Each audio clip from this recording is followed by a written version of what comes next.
Hello, and welcome back to SpeakCast English, your daily English listening practice podcast. I'm Andrew, your expert teacher and host. We're jumping into the airport question I didn't understand. Vocabulary for checking in bags, navigating security, and asking for help when confused today. With short, friendly English you can actually use. You are absolutely right, Emma. Today, we're diving into a situation that many of our listeners, especially those from Vietnam, might have experienced. That moment at the airport when you just don't understand a crucial question. I've been there. It's like your brain just freezes. You know the words, but the meaning, in that stressful moment, gone. Exactly. And by the end of this episode, our amazing listeners will walk away knowing exactly how to confidently handle checking in bags, navigating security, and most importantly, how to ask for help when they're confused at the airport. You'll learn 3 practical phrases you can use right away. Oh, that sounds like a lifesaver. I actually have a story about this. You know how much I travel, and sometimes, even now, I get a bit nervous, especially at the check-in counter. Oh, I can imagine. The airport can be a very high-stakes environment, can it? Everything is fast, and there's often a lot of noise. Right! So a few months ago, I was flying back from Singapore. I got to the check-in counter, and the agent, she was very kind, but she spoke so quickly. The fast talkers. A classic challenge. She asked me something, and it sounded like, "Are you checking any bags today?" But then she added something else, and I blanked. My mind went completely empty. Oh no, the dreaded brain freeze. What did you do? Well, I just sort of stared at her for a second, then I pointed to my big suitcase and said, "Yes, this one," which was true. It was a checked bag. But I felt so awkward because I knew I hadn't understood all of her question. That's a very common experience, Emma. It sounds like you managed to get by, but that feeling of not fully understanding can be really unsettling. It was. And then at security, it's a whole other level of stress. All the instructions, please remove your laptops, your liquids, your belts. It's a lot to process, especially when you're half asleep from a morning flight. Tell me about it. I once nearly caused a minor incident because I forgot about my carefully prepared, perfectly brewed Vietnamese coffee in a thermos. They had to pull my bag aside. My precious coffee. Oh, Andrew, your coffee obsession is legendary. But seriously, that's exactly the kind of thing that happens. You miss one instruction, and suddenly you're holding up the line. Absolutely.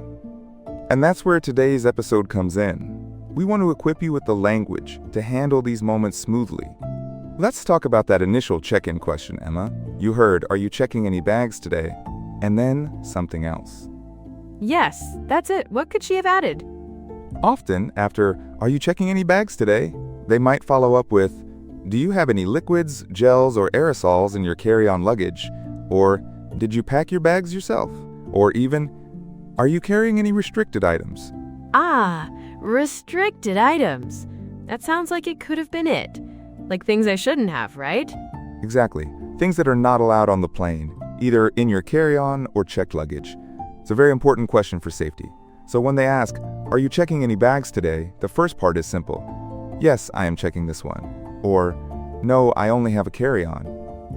Okay, so yes, I am checking this one is good for the suitcase. Perfect. But if they add something like, "And do you have any restricted items?" Or, "Did you pack your bags yourself? And are they always in your possession?" it can get confusing. The "did you pack your bags yourself" one always makes me pause. Like, who else would pack my bags? My mom? It sounds funny, doesn't it? But it's a standard security question to ensure no one else put anything dangerous in your luggage without your knowledge. That makes sense. So if I understand, "Are you checking any bags today?" but then I hear, "Did you pack your bags yourself?" and I'm not sure what to say. This brings us to our first really useful phrase. When you only understand part of a question, or you're not sure what they're asking, you can say, "I'm a little confused. Could you explain that?" I'm a little confused. Could you explain that? That's so polite and clear. Exactly. It tells the agent you want to understand, and you're asking for help directly. It's much better than just staring blankly or guessing. Yes, because guessing can lead to bigger problems. I've definitely made that mistake before. Right. A common mistake for Vietnamese learners is sometimes just saying yes or no when they're not fully sure, just to keep the conversation moving. But at the airport, that can be risky. Oh, I totally understand that. It's the pressure to respond quickly. So instead of, yes, I think so, when you're unsure, try, I'm a little confused. Could you explain that? It works for any confusing question. For example, if someone asks, do you have any connecting flights after this one? And you don't know what connecting flights means, you can use it. I'm a little confused. Could you explain that? Got it. Short pause. Okay, let's move from check-in to security. This is where things really speed up. You've got your boarding pass, you're at the security checkpoint, and there are trays, bins, and a lot of instructions. The security checkpoint. That's where my fear of making phone calls in English comes in handy, because I just want to be silent and get through it. I know the feeling. You're putting your backpack, your shoes, your jacket into the trays. Then the officer might say something like, please remove all electronics larger than a cell phone. And you're frantically trying to remember if your e-reader counts or your portable charger. Precisely. Or they might tell you to take out your quart-sized bag of liquids, and you think, a quart? What's a quart in liters? Oh, the measurement conversions are a nightmare. So let's say you've put your laptop in a tray, but you're holding your tablet, and you're not sure if it needs to go in a separate tray or if it can stay in your bag. This leads us to our second useful phrase. You can ask, do I need to take this out? Do I need to take this out? That's perfect. It's short, direct, and you can point to the item.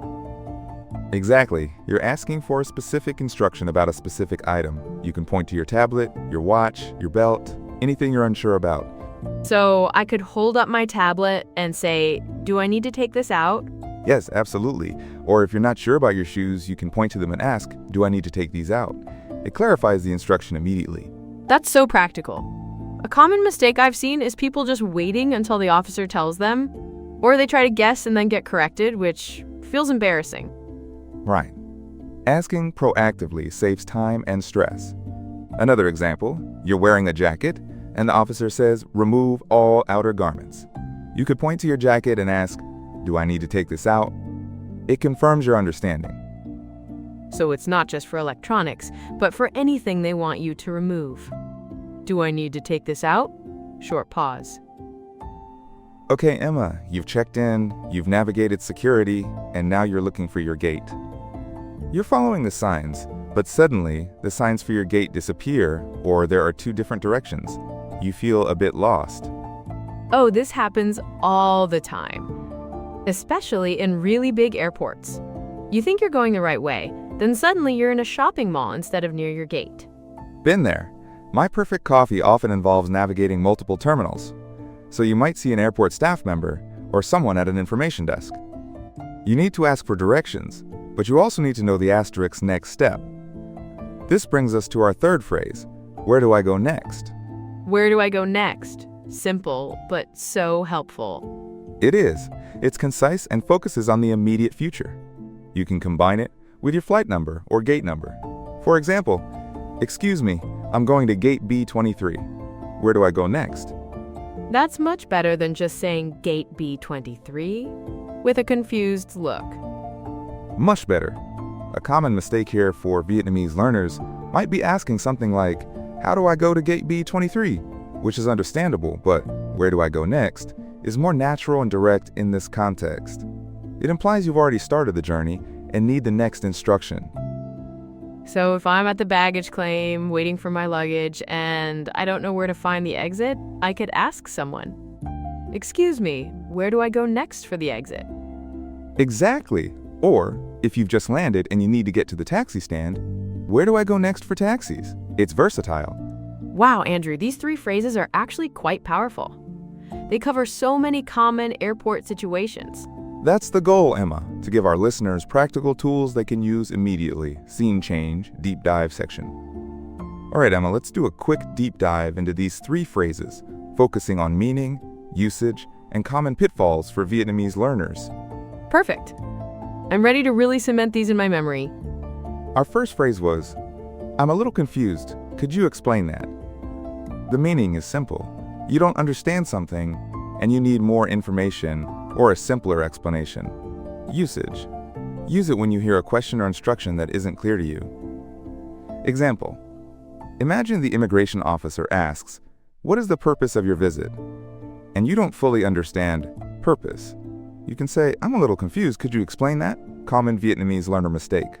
Sometimes, people might say, I don't understand, which is fine, but I'm a little confused, could you explain that? Is more polite and directly asks for clarification, inviting a helpful response. It shows you're trying. I'm a little confused, could you explain that? I like that it's polite. Exactly.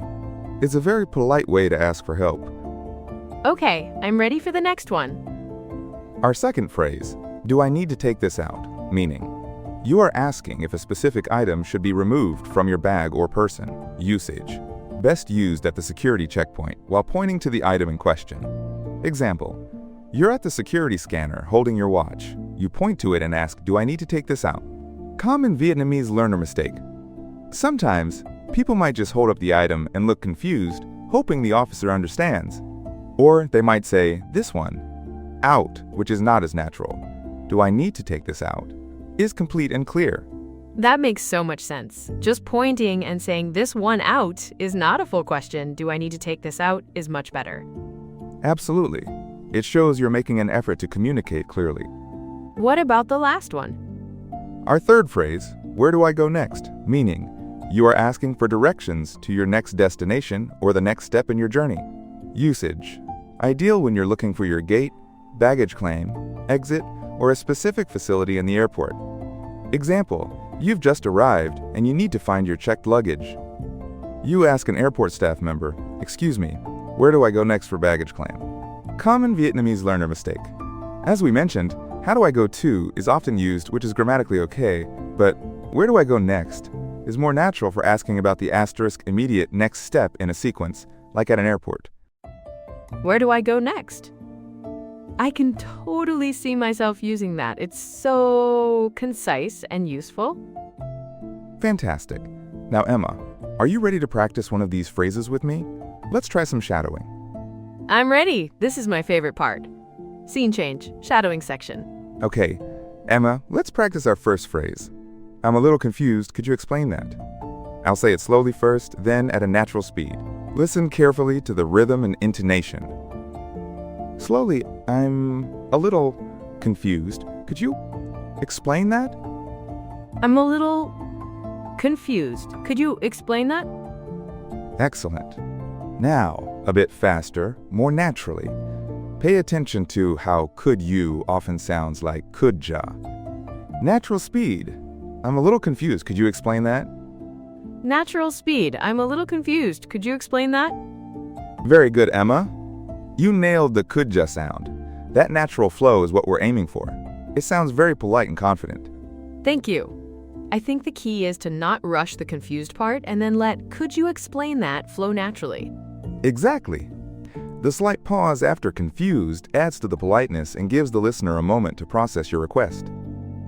I feel much more confident about using that now. Wonderful. Remember, practice makes perfect. And speaking of perfect, my morning coffee ritual is calling. But first, a quick recap for our amazing listeners. Scene change, wrap up, and challenge. So today, Em and I tackled the sometimes stressful world of airport communication. We talked about those tricky questions at check-in and the fast-paced instructions at security. And we learned 3 super practical phrases to help you out. That's right. 1. I'm a little confused. Could you explain that? For when you don't understand an instruction or question. 2. Do I need to take this out? For clarifying what needs to be removed at security. 3. Where do I go next? For asking for directions in the airport. These are definitely going into my travel vocabulary toolkit. No more blank stares for me. That's the spirit, Emma. And for all of you listening, we have a challenge for you today. In the comments section below, tell us about a time you were confused at an airport and how one of these phrases, especially, I'm a little confused, could you explain that, could have helped you. Yes, we love hearing your stories. It helps us make even better episodes for you. Please like this video Subscribe to the channel. and leave a comment with your favorite phrase from today. Before we finish, let's do a quick recap of today's main ideas and the most useful phrases. Pick 1 or 2 expressions and try them in real life today, even in a very short conversation. Thank you for listening today. We hope this episode helped you practice real English. You've been listening to SpeakCast English. Thanks for practicing with us, and see you next time on SpeakCast English.